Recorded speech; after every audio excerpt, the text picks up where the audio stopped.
অন্ধকারের এক গভীর মায়া আজ এই বনকে গ্রাস করে নিয়েছে। শুরু হচ্ছে এক ভয়ঙ্কর পরিণতির গল্প। আজ তোরে কেউ বাঁচাইতে পারবো না হৃদয়। এই জঙ্গলে একবার ঢুকলে তোরে আর কেউ খুঁজে পাইবো না। ঠিক সেই মুহূর্তে সামনে এসে দাঁড়ালো পঙ্খিরাজ।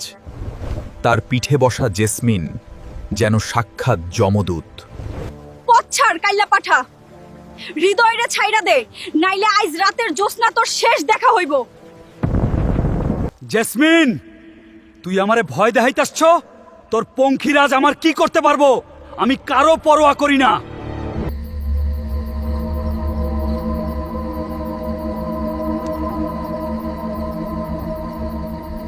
তোর শেষ সময় এসে পড়ছে কাইলা পাঠা। আইজ এই জঙ্গলে তোরে গিল্লা খাইবো।